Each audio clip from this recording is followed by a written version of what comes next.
укусила? Собака. Неизвестно. Собака.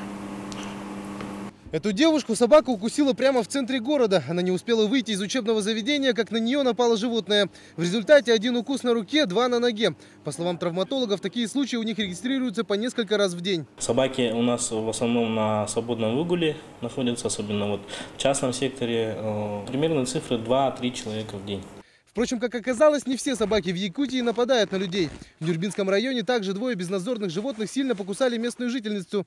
Но, к ее удивлению, спас ее другой пес. Он лег на нее всем телом и отогнал нападавших. Пришел и набросился. Собака разогнал. Если бы он, меня бы убили бы собаки. Основная причина появления безнадзорных животных – это безответственность хозяев. Питомцев выбрасывают на улицу, из-за чего они теряются. В подъезде по улице Октябрьская, 19/1 обитают 3 кота. Соседи не в восторге, животным не выжить. Такие объявления появляются в Якутске практически каждый день. Да и в пункте передержки признаются, мест уже не хватает. Давай рыжего тогда возьмем рыжего, у нас рыжего не было.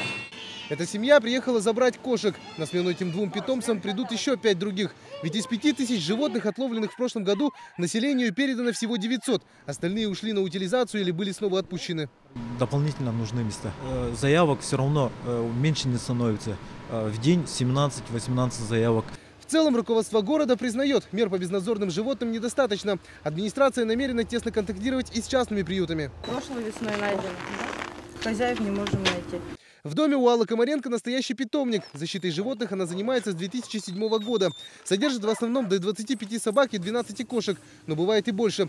По ее словам, на привязи домашние животные куда счастливее, чем на свободе. Собаки, по крайней мере, в теплых будках с сеном накормленные, чем где-то там на остановках или кто-то там над ними издевается. Основной поток бездомных животных все-таки от хозяев идет.